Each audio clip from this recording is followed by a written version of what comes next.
High, কি অবস্থা সবার? CSS3 বাংলা টিউটোরিয়ালের আজকে পার্ট 7। তো আজকে আমরা বর্ডার নিয়ে কথা বলবো। বর্ডার লাইক আমরা আজকে কোনো টেক্সটের কিভাবে বর্ডার দিতে হয়, কোনো ব্যাকগ্রাউন্ডের কিভাবে বর্ডার দিতে হয়, অ্যান্ড একটা ওয়েবসাইটে বর্ডার কতভাবে আমরা ব্যবহার করতে পারি, এই ব্যাপারগুলো নিয়ে আজকে আমরা কথা বলবো। তো আপনারা হয়তো ভাবতে পারেন যে বর্ডার তো সিম্পল, একটা বর্ডার দিয়ে দিলেই হলো, কিন্তু এটা নিয়ে একটা সেপারেট টিউটোরিয়াল তৈরি করার কি আছে। তো এই জন্যই আমি আপনাকে দেখাচ্ছি, আমি এখন আছি হচ্ছে আমার ফাইবার প্রোফাইলে, ফাইবার ড্যাশবোর্ডে আমি দেখাচ্ছি আপনাদেরকে।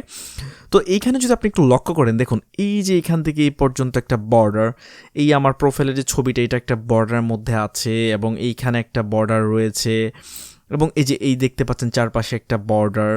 হ্যাঁ, তো দেখতে পাচ্ছেন যে এইখানে আবার একটা বর্ডার দিয়ে এই স্কিলগুলোকে আলাদা একটা বর্ডার দিয়ে রেখেছে, এবং এখানে যে ফিডব্যাকগুলো আছে যেগুলো আমি ক্লায়েন্টের কাছ থেকে পেয়েছি সেইগুলো কিন্তু একটা আলাদা বর্ডার দেওয়া হয়েছে, এবং এইখানেও আর একটা বর্ডার দেওয়া হয়েছে। তো আমি যদি ইন্সপেক্ট করে আপনাদেরকে দেখাই, ইন্সপেক্টে যাচ্ছি আমি এখন দেখুন এইখানে এই যে আমরা যে এখানে যে লেআউটটা রয়েছে, এখানে যে বক্সটা, এই বক্সের মধ্যে দেখতে পাচ্ছেন যে একটা 1 পিক্সেল বর্ডার রয়েছে। অ্যান্ড এটাকে যদি আমি এখান থেকে যদি আমি এটাকে 4 পিক্সেল করে দিই, অ্যান্ড দেখতে পাচ্ছেন যে বর্ডারটা কিন্তু মোটা হয়ে গিয়েছে। তো আসলে একটা ওয়েবসাইটে বর্ডার এত বেশি ব্যবহার করা হয়, মানে এতভাবে ব্যবহার করা হয়, এটা যখন আপনি একটা ওয়েবসাইট তৈরি করবেন তখন এটা হয়তো খুব ভালোভাবে বুঝতে পারবেন।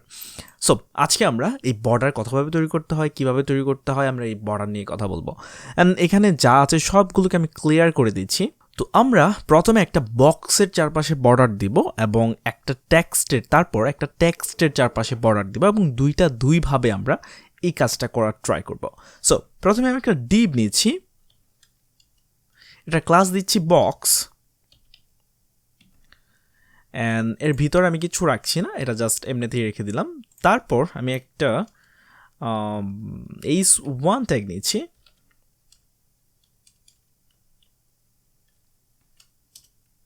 অ্যান্ড এর ভিতরে আমি লিখলাম CSS border। আমরা প্রথমেই এখানে যে বক্সটা নিলাম, এই বক্সটাকে ধরে এটা একটা হাইট দিয়ে দিচ্ছি,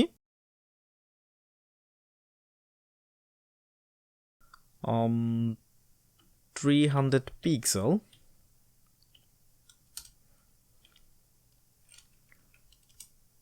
উইথ 300 পিক্সেল, অ্যান্ড এটা একটা ব্যাকগ্রাউন্ড আমি দিয়ে দিচ্ছি, ব্যাকগ্রাউন্ড কালার।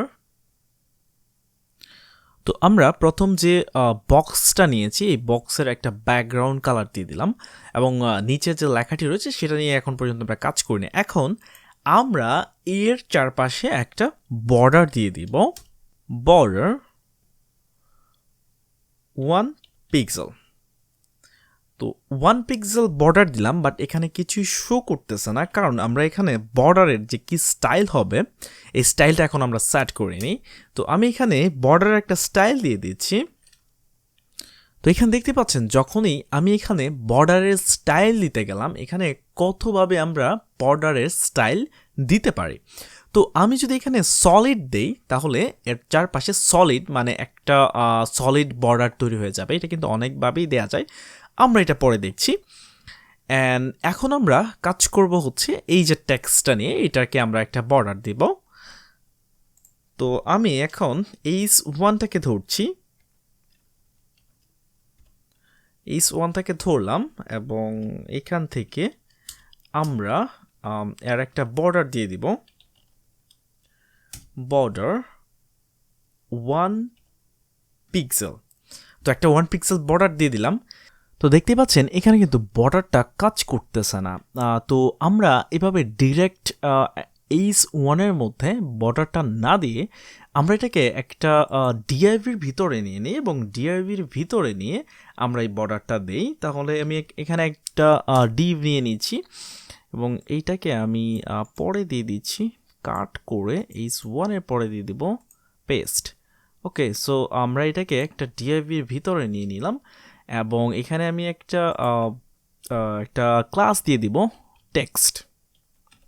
ওকে, তো আমি এখানে একটা ক্লাস দিয়ে দিলাম, এবং এইখানে এই ক্লাসটাকে টার্গেট করব। ওকে, তো দেখতেই পাচ্ছেন যে এখানে কিন্তু বর্ডারটা চলে আসছে। প্রথম আমরা এই বক্সের চারপাশে যে বর্ডারটা নিলাম, আমি এখানে দুইটা বিয়ার দিয়ে দিচ্ছি, তাহলে এই বক্সটা একটু দূরে চলে যাবে, মানে লাইন ব্রেক দিয়ে দিই। তো এইখানে আমরা আলাদাভাবে কাজগুলো করেছি এবং এইখানে কিন্তু আমরা একটু ডিফারেন্টভাবে এই কাজগুলো করলাম। তো এখন আমরা দেখব যে বর্ডার কত টাইপের হতে পারে। তো এখানে আমি বর্ডারের যে উইথ আছে এই উইথটা একটু বাড়িয়ে দিচ্ছি, কারণ তাহলে হয়তো আমাদের বুঝতে একটু সুবিধা হবে। আমি 4 পিক্সেল দিয়ে দিলাম, অ্যান্ড এইখানেও আমি এটাকে 4 পিক্সেল দিয়ে দিচ্ছি। ওকে, সো বুঝতে পারছেন যে দুইটা বর্ডারই খুব সুন্দরভাবে দেখা যাচ্ছে। তো এখানে আমরা যদি চাই যে বর্ডারটা এখানে রয়েছে এইটা ডটেড হবে, তাহলে এটা কিন্তু আমরা সেটা করতে পারি। এখানে যদি আমি এই প্রপার্টিটা ইউজ করে, হ্যাঁ, এখানে যদি আমি ডটেড দিয়ে দিই, তাহলে দেখতে পাচ্ছেন যে চারপাশে কিন্তু ডটেড বর্ডার তৈরি হয়েছে। এবং এখান থেকে যদি আমি এটা চেঞ্জ করে এইভাবে যদি ডটেড দিয়ে দিই, তাহলে দেখতে পাচ্ছেন যে এখানে কিন্তু ডটেড বর্ডার চলে আসছে। অ্যান্ড এখানে অনেক টাইপের বর্ডার আছে, চাইলে আমরা এখানে ড্যাশ বর্ডার দিতে পারি। তো সেই জন্যে আমি যদি এইখান থেকে এটাকে চেঞ্জ করে এখানে যদি আমি ড্যাশ ব্যবহার করি, দেখতে পাচ্ছেন যে এটা কিন্তু ড্যাশ ড্যাশ ড্যাশ হয়ে গিয়েছে। এখন এখানে যদি আমি এই ড্যাশটা ব্যবহার করি, তাহলে কিন্তু এখানে ড্যাশ হয়ে যাবে। তো এখানে অনেক টাইপের বর্ডার আছে, বর্ডার ইনসাইড আউটসাইড, মানে বর্ডারটা যে ডিবের ভিতরে আমি দিচ্ছি, মানে যে ব্যাকগ্রাউন্ডটা আমি নিচ্ছি এবং যেখানে নিয়ে দিচ্ছি, দেখতেই পাচ্ছেন যে বর্ডারটা কিন্তু এটার একদম পাশে চলে আসছে, মানে একদমই এটার ভিতরে, মানে এইটাকে নিয়ে কিন্তু বর্ডারটা হয়েছে। তো আমি যদি বর্ডারটা আউটসাইডে দেই, তাহলে দেখতে পাবেন যে যে ব্যাকগ্রাউন্ডটা আছে, এই ব্যাকগ্রাউন্ডটা কিন্তু এই ফাঁক দিয়ে শো করতেছে না, মানে এই ব্যাকগ্রাউন্ডের বাইরে গিয়ে বর্ডারটা হবে। অনেক সময় আপনার ওয়েবসাইট তৈরি করার ক্ষেত্রে কিন্তু এটা দরকার হবে, যে দেখতে পাচ্ছেন যে বর্ডারটা কিন্তু সম্পূর্ণ আউটসাইডে হয়ে গেছে। এখন যদি আমরা চাই যে এই বর্ডারটা যেটা দেখতে পাচ্ছেন এটা ডাবল লাইনে হবে, আমরা সেটাও করতে পারবো। আমি জাস্ট এখানে এই প্রপার্টির যে ভ্যালুগুলো জাস্ট চেঞ্জ করব। সরি, এটাকে হয়তো বা একটু আগে আমি প্রপার্টি বলে ফেলছি। যাই হোক, কথা বলার মধ্যে টুকটাক একটু মিস্টেক হয়, এগুলো আবার আপনি ধরবেন না, কারণ হচ্ছে দেখা যাচ্ছে যে সবসময় তো খেয়াল থাকে না কোনটাকে কী বলতেছি। সো এটাকে হচ্ছে আমরা আরেকটা ভ্যালু ব্যবহার করলাম, সেটা হচ্ছে ডাবল। তো এটা ব্যবহার করার সাথে সাথে দেখতে পাচ্ছেন যে এটা কিন্তু ডাবল বর্ডার হয়ে গিয়েছে, এবং এখান থেকেও কিন্তু আমরা এটাকে পরিবর্তন করে আমরা ডাবল বর্ডার করে দিতে পারি। লাইক দেখতে পাচ্ছেন যে এটা কিন্তু ডাবল বর্ডার হয়ে গিয়েছে। তো এইবার আমরা কথা বলবো বর্ডার উইথ নিয়ে, মানে বর্ডারের উইথ আমরা কতভাবে দিতে পারি। তো যেহেতু আমরা বর্ডারের উইথ নিয়ে কথা বলবো, এটাকে আমি সলিড করে দিচ্ছি, তাহলে হচ্ছে বর্ডারের উইথটা কতটুকু চেঞ্জ হচ্ছে এটা আপনাদের বুঝতে সুবিধা হবে। আমি এটাকেও সলিড করে দিচ্ছি। ওকে, সো এখানে হচ্ছে দেখতে পাচ্ছেন যে 4 পিক্সেল, মানে এই বর্ডারটা 4 পিক্সেল উইথ হবে এটার। আমি যদি চাই এটাকে 5 পিক্সেল করতে, এটা কিন্তু দেখতে পাচ্ছেন যে এটা কিন্তু মোটা হয়ে গিয়েছে আরও। তো এখন যদি চাই যে এটার উপরে এবং নিচে এক ধরনের উইথ থাকবে এবং ডানে এবং বামে আরেক ধরনের উইথ থাকবে, সেটাও কিন্তু আমি করতে পারি। তো সেটা করার জন্যে আমাদের আরেকটা প্রপার্টি এবং ভ্যালু ব্যবহার করতে হবে, সেটা হচ্ছে বর্ডার উইথ। তো আমি এটাকে এখান থেকে ডিলিট করে দিচ্ছি। তো বর্ডার উইথ দিয়ে যদি এখানে আমি 2 পিক্সেল দিই, তাহলে দেখতে পাচ্ছেন যে এখানে একটা বর্ডার চলে আসছে 2 পিক্সেলের। তো আমি চাচ্ছি যে দুই পাশে এক টাইপের উইথ হবে এবং উপর নিচে আরেক টাইপের উইথ হবে। তো এখানে যদি আমি 4 পিক্সেল দেই এবং এটাকে আমি একটা স্পেস দিয়ে এখানে যদি আমি 20 পিক্সেল দিই, দেখতে পাচ্ছেন যে দুই পাশে কিন্তু 20 পিক্সেল বর্ডার হয়েছে এবং উপরে নিচে 4 পিক্সেলের একটা বর্ডার হয়েছে। তো আপনি যদি চান যে না আমি চারপাশে 4 টাইপের হচ্ছে বর্ডার উইথ দিব, খুব ইজিলি আপনি এখান থেকে সেটা করতে পারেন। তো এখানে স্পেস দিয়ে যদি এখানে আমি 6 পিক্সেল দিই, আবার একটা স্পেস দিয়ে যদি এখানে আমি 8 পিক্সেল দিই, তাহলে আপনারা দেখতেই পাচ্ছেন যে 4 পিক্সেল, এটা হচ্ছে 4 পিক্সেলের তারপর হচ্ছে 20 পিক্সেল, এটা হচ্ছে 20 পিক্সেলের, এবং তারপর হচ্ছে 6 পিক্সেল, এটা হচ্ছে 6 পিক্সেল, এবং এইটা এখান থেকে এই যে 8 পিক্সেল, এটা হচ্ছে 8 পিক্সেলের বর্ডার। তো এখানে যদি আবার আমি সেম কাজটা করতে যাই তাহলে কিন্তু একই লাইনে হবে না, আমাকে কিন্তু আবার এই আলাদা আলাদা লাইন করে এটা লিখতে হবে, এবং এইটার যে উইথ আছে সেটা আমি চেঞ্জ করতে পারবো, এবং একই লাইনে কিন্তু এটা করা পসিবল না। তো এখন আমরা দেখব যে আপনার যদি মনে হয় যে এখানে তো হচ্ছে দেখতে পাচ্ছেন যে ডিফারেন্ট উইথ ব্যবহার করে আমি এই বর্ডারগুলো দিয়েছি। তো এখন যদি আপনার মনে হয় যে না, আমি এখানে যে টেক্সটটা আছে এখানে উপরে দেবো এক টাইপের বর্ডার, নিচে দেবো আরেক টাইপের বর্ডার, এবং পাশে ডান পাশে এবং বাম পাশে আরেক টাইপের বর্ডার দিব, এবং সেটাও কিন্তু আপনারা করতে পারেন। সেটা করার জন্যে এখানে আমি এটাকে সম্পূর্ণ ডিলিট করে দিচ্ছি, আমি নতুন করে হচ্ছে আবার লিখতে হবে border top style dotted, and যখনই আমরা বর্ডার টপ স্টাইল ডটেড দিলাম তখনই দেখতে পাচ্ছেন যে উপরে কিন্তু ডটেড বর্ডার চলে আসছে। বাই দ্য ওয়ে, এখানে আরেকটা ব্যাপার আমি একটু বলে দিই, এখানে আমরা যে প্রপার্টিটা ব্যবহার করলাম যে বর্ডার কালার রেড, তো এখানে ডিফল্টভাবে এখানে হচ্ছে আপনার যে বর্ডারটা দেখতে পাচ্ছেন ব্ল্যাক কালার একটা বর্ডার, এটা কিন্তু ডিফল্ট কালার। তো আপনার প্রয়োজন অনুযায়ী কিন্তু আপনি এটাকে পরিবর্তন করতে পারেন। আমি এটাকে রেড দিয়ে দিলাম, এবং সিএসএসের যে প্রপার্টি বর্ডার কালার এবং এটার যে ভ্যালু আপনি এখানে সেট করবেন সেই ভ্যালু কিন্তু আপনি দেখতে পাবেন। সো আমি এইটাকে হ্যাক্স কোডও এখানে আপনি ব্যবহার করতে পারেন। অলওয়েজ আপনি সবসময় তো হ্যাক্স কোডই ব্যবহার করবেন, আপনি কখনোই হচ্ছে এইভাবে লিখে ব্যবহার করবেন না। তো আমি হচ্ছে বোঝানোর সুবিধার্থে মাঝে মধ্যে এরকম লিখে থাকি আর কি। তো দেখতে পাচ্ছেন যে এখানে কিন্তু যেটা বলছিলাম যে ডটেড টপ যে বর্ডারটা আছে সেটা কিন্তু ডটেড হয়ে গিয়েছে। তো এখন যদি আমি চাই যে লেফটের যে বর্ডারটা আছে সেটা হবে সলিড, এটা খুব ইজিলি আমি এখান থেকে করতে পারি। লাইক এখানে যদি আমি আরেকটা নতুন কোড ব্যবহার করি, দেখতে পাচ্ছেন যে এইটা কিন্তু একদম দেখতে পাচ্ছেন যে রেড সলিড হয়ে গিয়েছে। এখন এইখানে যদি আমি চাই যে বর্ডার উইথ ব্যবহার করে এইটার যে উইথগুলো আছে এগুলো আমি কম বেশি করব, সেটাও কিন্তু আমি খুব ইজিলি করতে পারি। আমি এখানে জাস্ট এই কোডটা কপি করে আমি পেস্ট করে দিচ্ছি, দেখতে পাচ্ছেন যে বর্ডার কিন্তু এখানে এক পাশে কিন্তু লেফট পাশে কিন্তু বেশি একদম মোটা হয়ে গিয়েছে। তো এইভাবে চাইলে আপনি উপরে নিচে, আমি যদি এখন বটমেও সেম যদি বর্ডারটা দিতে চাই যে ডটেড, সেটাও আমি করতে পারি। এখানে আমি আবার নিচে আরেকটা কোড লিখে দিয়েছি বর্ডার ডটেড, নিচেও কিন্তু ডটেড বর্ডার চলে আসছে। যেহেতু এখানে আমরা এক একটার উইথ এক এক ব্যবহার করেছি, দ্যাটস ওয়াই কিন্তু এটা একটা বড় এবং একটা ছোট দেখা যাচ্ছে। আমি সবগুলোই 3 পিক্সেল করে দিয়েছি, শুধুমাত্র হচ্ছে এক পাশেরটা ছাড়া 3 পিক্সেল 3 পিক্সেল, এবং এটাকেও আমি 3 পিক্সেল করে দিচ্ছি। তো সব পাশেই কিন্তু 3 পিক্সেল রয়েছে। তো এখানে একটা জিনিস দেখুন যে এই পাশে কিন্তু কোনো বর্ডার নাই, দেখতে পাচ্ছেন এই পাশে কিন্তু কোনো বর্ডার নাই। এটার কারণ হচ্ছে আমরা যেহেতু এখানে স্পেসিফিক এক একটা এরিয়া টপ বটম সাইড ধরে বর্ডারগুলো দিচ্ছি, দ্যাটস ওয়াই কিন্তু এখানে যেহেতু আমরা এই পাশে কোনো বর্ডার দেইনি সেই ক্ষেত্রে কিন্তু এখানে কোনো বর্ডার শো করতেছে না।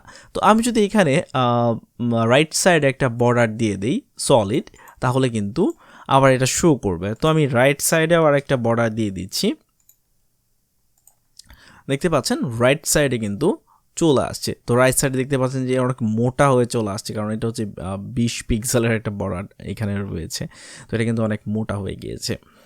তো আশা করি বুঝতে পারছেন যে বর্ডারের উইথ এবং কালার কীভাবে ব্যবহার করে। কালার তো এখানে বর্ডার কালার লিখে আপনি ব্যবহার করতে পারেন। এবং আমি একটা কথা বলে দিই, এখানে যদি আপনি চান যে কোনো পাশে বর্ডার দিবেন না, শুধুমাত্র হচ্ছে এক পাশে বর্ডার থাকবে, সেটাও কিন্তু আপনি এখানে থেকে ইজিলি করতে পারেন। আমি এখান থেকে শুধুমাত্র লেফট সাইডের বর্ডারটা রেখে আমি সবগুলো ডিলিট করে দিয়েছি। দেখতে পাচ্ছেন যে এখানে শুধুমাত্র লেফট সাইডের বর্ডারগুলো কিন্তু রয়েছে। এখানে যদিও হচ্ছে হোয়াইট উইথ দেওয়া আছে, বাট ইট ডাজেন্ট ম্যাটার। যদি হচ্ছে বর্ডারের এখানে আমি স্পেসিফিক করে বর্ডারের এরিয়াগুলো উল্লেখ করে দিই যে লেফট রাইট, তাহলে এখানে যদি আমি এইভাবে লিখি 3 পিক্সেল 20 পিক্সেল এইভাবে লিখলেও কিন্তু এটা কাজ করবে না, কারণ এখানে যে বাকি বর্ডারগুলো আছে সেগুলো কিন্তু আমি দেইনি। এখন আমরা দেখব বর্ডার রেডিয়াস কিভাবে ব্যবহার করতে হয়। তো এই জন্যে আমি এখানে যে উইথগুলো আছে সবগুলোকে একটা উইথ দিচ্ছি আমাদের বোঝার সুবিধার্থে। 2 পিক্সেলের একটা উইথ আমি এখানে সেট করলাম, দেখতে পাচ্ছেন 2 পিক্সেলের একটা উইথ এখানে চলে আসছে। তো আমরা এই কোণাগুলোকে সুন্দর করে রাউন্ড করে যদি দিতে চাই তাহলে এখানে আমরা আরেকটা প্রপার্টি এবং ভ্যালু ব্যবহার করব, border radius. And border radius যদি এখানে আমরা ব্যবহার করি যে 3 পিক্সেল, এখন এইটা যদি আমরা এখানে ব্যবহার করি তাহলে দেখতে পাচ্ছেন যে এই বর্ডারগুলো কিন্তু একটু বাঁকা হয়ে গিয়েছে। আমি এটাকে যদি এখান থেকে বাড়িয়ে 5 পিক্সেল করে দেই তাহলে ব্যাপারটা হয়তো আরও বেশি বুঝতে পারবেন যে 5 পিক্সেল দেখতে পাচ্ছেন যে বর্ডারের সাইডগুলো কিন্তু বাঁকা হয়ে গিয়েছে। আমি এখানে 2 পিক্সেলের জায়গায় এটাকে আরও বাড়িয়ে দিচ্ছি, এখানে আমি 6 পিক্সেল করে দিচ্ছি, মানে বর্ডার উইথটা দেখতেই পাচ্ছেন যে চারপাশে কিন্তু বাঁকা হয়ে গিয়েছে। তো এখন চাইলে কিন্তু এটাকে হচ্ছে আরও বাঁকাইতে পারি আমরা, লাইক এখানে যদি আমি 6 পিক্সেল দিয়ে দিই দেখতে পাচ্ছেন যে আরও বেশি বাঁকা কিন্তু হয়ে গেছে। এখানে যদি আমরা 20 পিক্সেল দিই, 30 পিক্সেল যদি দেই তাহলে দেখতে পাচ্ছেন যে একদম এটা আস্তে আস্তে গুলের দিকে যাচ্ছে। তো এখন যদি এখানে আমরা 50 পিক্সেল যদি ব্যবহার করি তাহলে দেখতে পাবেন যে এখানে কিন্তু অনেকটা গুল হয়ে গিয়েছে। এখন এখানে যদি আমরা পার্সেন্ট ব্যবহার করি 50%, দেখতে পাচ্ছেন এটা কিন্তু একদম গুল হয়ে গিয়েছে, মানে প্রত্যেক দিক থেকে 50% হচ্ছে পার্সেন্ট হারে এটা রেডিয়াস, মানে এই গুলটা হচ্ছে মোটামুটি কিন্তু একটা গুল শেপ চলে আসছে। তো এইটা আসলে এখান থেকে হচ্ছে আপনি বাড়াতে কমাতে পারবেন। এটা যদি 100% দিয়ে দিই তাহলে হয়তো একদম গুল হয়ে গিয়েছে। আশা করি বুঝতেই পারছেন যে কীভাবে একটা রাউন্ড শেপ আপনারা বর্ডার দিয়ে নিয়ে আসতে পারেন।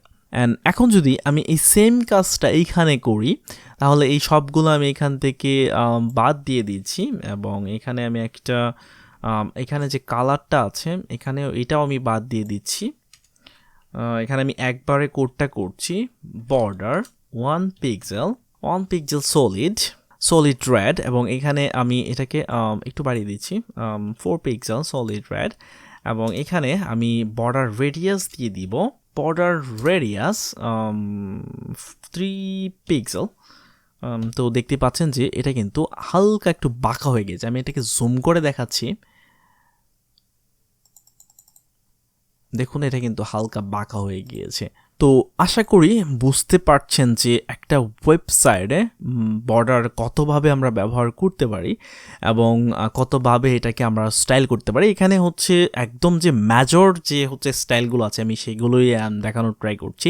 এখানে কিন্তু আরও অনেক টাইপের কোড করে এটাকে স্টাইল করা যায়, তো এটা হয়তো আমরা পরবর্তীতে দেখব। সো আশা করি ভিডিওটা আপনাদের অনেক ভালো লেগেছে। নেক্সট ভিডিওতে আমরা আরও নতুন কিছু শিখব। সেই পর্যন্ত ভালো থাকুন এবং প্লিজ চ্যানেলটা সাবস্ক্রাইব করুন। আপনারা ভিডিও দেখছেন but I don't know Y আপনারা সাবস্ক্রাইব করছেন না। সাবস্ক্রাইব করুন এবং যদি কোনো কিছু বুঝতে না পারেন অথবা কিছু জানতে চান তাহলে কমেন্ট বক্সে লিখতে পারেন, আমি আনসার দেওয়ার ট্রাই করব। সো পরবর্তী ভিডিও পর্যন্ত ভালো থাকুন, ধন্যবাদ।